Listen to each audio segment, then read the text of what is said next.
प्यारे बच्चों, आज फिर हम एक नया टॉपिक लेकर आए हैं जिसका नाम है मौर्योत्तर काल में भारत की स्थिति व विदेशियों से संपर्क।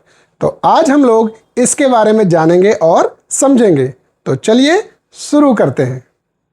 बता दें कि मनुष्य के विकास का क्रम तब शुरू होता है जब मनुष्य एक दूसरे के माध्यम से सीखता है और ये सीखने की भावना अनुकरण से आती है।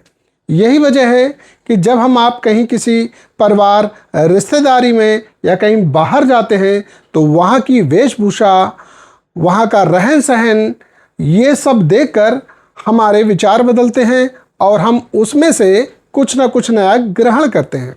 ठीक ऐसे ही मौर्यों के बाद लगभग 200 ईसा पूर्व कई छोटे छोटे राज्य स्थापित हो चुके थे। वो राज्य पूर्वी भारत, पश्चिमी भारत, मध्य भारत और दक्षिण भारत में फैल चुके थे। दक्षिण भारत में मौर्यों के स्थान पर कई ब्राह्मण शासक सत्ता में आए। इनमें से कुछ प्रमुख हैं शुंग वंश, कर्ण वंश और सातवाहन वंश, जिसमें कि सातवाहन वंश काफ़ी प्रसिद्ध है। तो हम सबसे पहले शुंग वंश के बारे में जानते हैं। शुंग वंश का शासनकाल लगभग 185 ईसा पूर्व से 73 ईसा पूर्व के मध्य रहा। और ये जो शुंग वंश है, इस शुंग वंश का जो संस्थापक था वो था पुष्यमित्र शुंग। ये पुष्यमित्र शुंग अंतिम मौर्य सम्राट बृहद्रथ का सेनापति था। और बता दें कि ये बृहद्रथ की हत्या करके गद्दी पर बैठा। शुंग उज्जैन प्रदेश के निवासी थे। इस वंश ने लगभग 112 वर्षों तक शासन किया। शुंग इतिहास की जानकारी हमें पुराणों से मिलती है, वाणभट्ट के हर्षचरित से मिलती है, पतंजलि के महाभाष्य से मिलती है और कालिदास के मालविकाग्निमित्रम से भी मिलती है। शुंगों की राजधानी पाटलिपुत्र थी। अंतिम जो शुंग शासक था वो देवभूति था और शुंग वंश के लगभग 10 शासकों ने शासन किया। इनके बाद नंबर आता है कर्ण वंश का। जो कर्ण वंश था उसका शासनकाल 73 ईसा पूर्व से 28 ईसा पूर्व के मध्य रहा। वासुदेव ने अंतिम शुंग शासक देवभूत की हत्या कर कर्ण वंश की नींव रखी, जो देवभूत का सचिव था।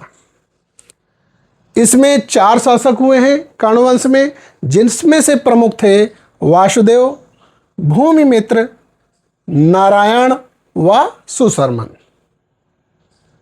और इसके बाद जो वंश आता है वो है सातवाहन वंश। सातवाहन वंश का समय लगभग 30 ईसा पूर्व से 203 ईसा पूर्व के मध्य माना जाता है। सातवाहन वंश का जो संस्थापक था वह सिमुक था। इस वंश के संस्थापक वैदिक धर्म के अनुयायी थे, यानी कि वैदिक धर्म को मानते थे।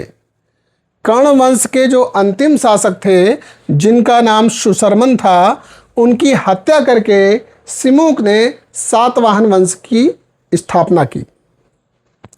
इसी समय पत्थर की ठोस चट्टानों को काटकर चैत्यों और विहारों का निर्माण किया गया। इनमें कार्ले का चैत्य मंडप प्रसिद्ध है। चैत्य बौद्ध धर्म के प्रार्थना स्थल होते थे, जबकि विहार उनके निवास स्थान होते थे। सातवाहनों की जो भाषा थी वो प्राकृत थी, लेकिन जो उनकी लिपि थी वो ब्राह्मी थी। सातवाहनों का जो समाज था वो मात्र सत्तात्मक था। ब्राह्मणों को भूमि अनुदान देने की प्रथा या इसका आरंभ भी सातवाहन शासकों ने ही सर्वप्रथम किया। पश्चिमोत्तर भारत के बारे में जानते हैं। मध्य एशिया और चीन से आए हुए कई विदेशी राजवंशों ने अपना शासन स्थापित किया। इनमें से कौन कौन थे? जैसे हिंद यूनानी शासक थे, शक थे, पल्लव थे और कुषाण थे। हिंद यूनानी शासक मिनांडर सर्वाधिक प्रसिद्ध था। इसे मिलिंद के नाम से भी जाना जाता है। उसकी राजधानी पंजाब में शाकल, जिसे आधुनिक सियालकोट के नाम से जानते हैं, थी, जो शिक्षा का प्रमुख केंद्र था। यूनानियों के बाद शकाय शक शासकों में रुद्रदामन प्रथम सर्वाधिक प्रसिद्ध था, जिसने काठियावाड़ की सुदर्शन झील का जीर्णोद्धार कराया था। उज्जैन के राजा द्वारा शकों पर विजय के उपलक्ष्य में 57 ईसा पूर्व से एक नया संवत विक्रम संवत चलाया गया।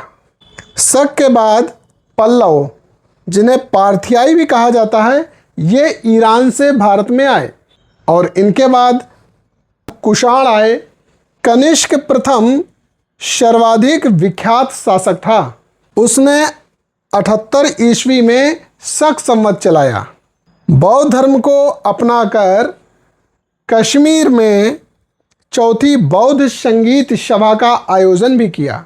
अगर तकनीकी की बात करें तो भारतीयों ने हिंद यूनानी व कुषाणों से सोना व चांदी को पिघलाकर सिक्के बनाने का एक नया तरीका सीख लिया, जो कि पुराने सिक्कों से काफ़ी अच्छा था। और ये जो नए सिक्के थे, ये काफ़ी साफ सुथरे और सुंदर दिखाई देते थे। पहनावे की बात करें तो शक व कुषाणों ने पगड़ी, कुर्ता, लंबे जूते और लंबे कोट, जिन्हें शेरवानी भी कहते हैं, इनको प्रचलन में लाया। व्यापार की बात करें तो मध्य एशिया व रोमन साम्राज्य के संपर्क से अधिक मात्रा में सोना प्राप्त हुआ। कांच के बर्तन की तकनीकी में प्रगति हुई। कुषाणों ने चीन से मध्य एशिया होते हुए रोमन साम्राज्य को जाने वाले रेशम मार्ग पर नियंत्रण कर लिया, जिसकी वजह से भारत के व्यापार में वृद्धि हुई। कनिष्क ने तक्षशिला, पुरुषपुर नगर का सुंदरीकरण किया और कश्मीर में कनिष्कपुर नगर, जिसे आधुनिक कांजीपुर कहते हैं, जो कि श्रीनगर के पास है, उसको बसाया। कनिष्क के समय चरक नाम के एक प्रसिद्ध चिकित्सक थे। इन्होंने चरक संहिता नामक पुस्तक लिखी, जिसमें 600 से ज़्यादा औषधियों के बारे में लिखा गया है। कुषाण काल की कला के दो प्रमुख केंद्र थे, मथुरा एवं गांधार। मथुरा मूर्ति शैली के मूर्तिकारों द्वारा निर्मित बुद्ध की पद्मासन में बैठी मूर्ति प्राप्त हुई है। इसके अलावा सबसे पहले भारत में सोने का सिक्का कुषाण शासक बिमकैडफिसस ने जारी किया था। साथ ही आपको ये भी बता दें कि कुषाण शासकों ने सर्वाधिक सोने के सिक्के चलाए। इसी समय बौद्ध धर्म दो संप्रदायों में विभक्त हो गया, हीनयान और महायान। और जो कनिष्क थे वो महायान के संरक्षक थे। तो चलिए अब हम कुछ एक महत्वपूर्ण प्रश्नों पर नजर डाल लेते हैं। तो चलिए शुरू करते हैं। परीक्षाओं में पूछे जाने वाले प्रश्नों में सर्वाधिक प्रश्न पूछे जाते हैं वो ये है कि शुंग वंश का संस्थापक कौन था? उत्तर है पुष्यमित्र शुंग। पुष्यमित्र शुंग किसकी हत्या करके गद्दी पर बैठा था? उत्तर है अंतिम मौर्य सम्राट वृहद्रथ की।